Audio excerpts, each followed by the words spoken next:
Assalamualaikum warahmatullahi wabarakatuh. Sebelumnya, perkenalkan nama saya Sufian Hidayat. Saya berasal dari kelas A. Di sini, saya akan menjelaskan sejarah tentang Taman Macan. Taman yang berbentuk segitiga ini terletak di daerah Sultan Hasanuddin, tepatnya di sebelah selatan Balai Kota Makassar. Masyarakat sering datang untuk berolahraga atau sekedar jalan-jalan mengelilingi taman. Keseluruhan area dipenuhi oleh pepohonan rindang dengan udara sejuk khas hutan kota. Menjelang sore hari, pengunjung mulai ramai berdatangan dan melakukan aktivitas jogging.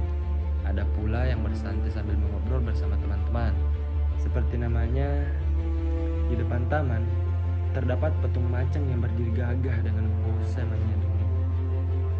Meskipun terkenal sebagai ikon dari taman, namun belum banyak yang tahu makna keberadaan patung ini.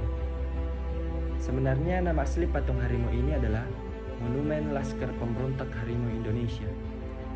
Didirikan untuk mengenang pemberontakan Laskar Pejuang dari Makassar. Kala itu sering terjadi perlawanan terhadap penjajah dari Belanda. Patung bermotif loreng tersebut berdiri di atas prasasti yang menuliskan kisah sejarah di dalamnya. Menurut tulisan di prasasti, bahwa monumen patung macan mulai berdiri pada 10 November 1985.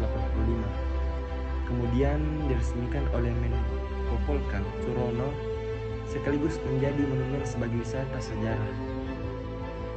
Prasastinya memuat nama para pejuang serta wilayah yang dikuasai oleh Laskar Harimau Indonesia, yang mana saat itu gerakan dipimpin oleh Muhammad Syah. Menurut beberapa catatan sejarah, Laskar Harimau Indonesia adalah pasukan khusus yang berisi para pemuda dan pelajar. Di dalamnya tergabung sejumlah tokoh pejuang tahun 45 yang kala itu sedang memperjuangkan hak-hak warga Makassar. Tidak hanya Walter Mengensidi, namun ada juga dua bersaudara, Maulwi Sailan dan Emi Sailan. Beroperasi sekitar tahun 1946 sampai 1947 dan mulai menguasai daerah di sekitar Makassar, mulai dari Goa, Tanah Toraja, Baru, Takalar, Pangkep, hingga Nrekan. Taktik operasinya dengan membagi pasukan dalam unit-unit terkecil. Mereka melakukan pergerakan cepat dan sering berpindah-pindah tempat, merancang strategi gerilya untuk melawan pendudukan Belanda dengan cara melucuti senjata-senjata para penjajah. Laskar benar-benar melaksanakan taktik gerilya yang taktis dan bertubi-tubi. Mereka gencar melakukan aksi pelemparan granat serta rentetan tembakan ke kem-kem militer. Diselingi dengan melempar bom ke rumah-rumah petinggi Belanda, hingga kantor pusat tempat pemerintahan Belanda menjalankan aktivitas. Laskar Harimau Indonesia juga merampas seluruh persenjataan militer dari KNL. Kemudian melakukan pergerakan di malam hari secara tiba-tiba ke pos-pos Belanda. Semakin hari, perlawanan terus berkobar, membuat militer dan sipil Belanda tidak mampu melakukan penyerangan.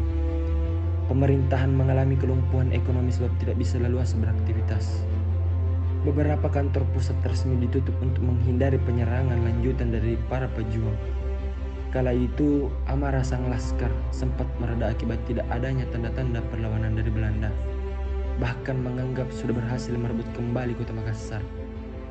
Sayangnya, euforia itu hanya berlangsung sementara. Saat para pejuang lengah, justru terjadi serangan mendadak.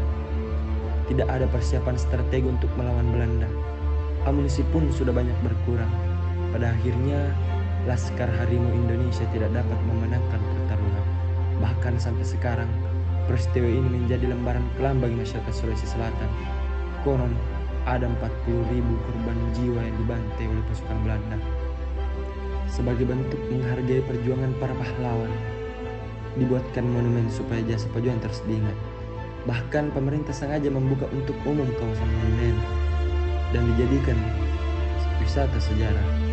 Selain untuk sarana edukasi, area sekitar didesain seperti tempat rekreasi, sehingga masyarakat Makassar bisa menghabiskan sisa hari mereka di Taman Macan. Dan ada tempat untuk berkumpul bersama keluarga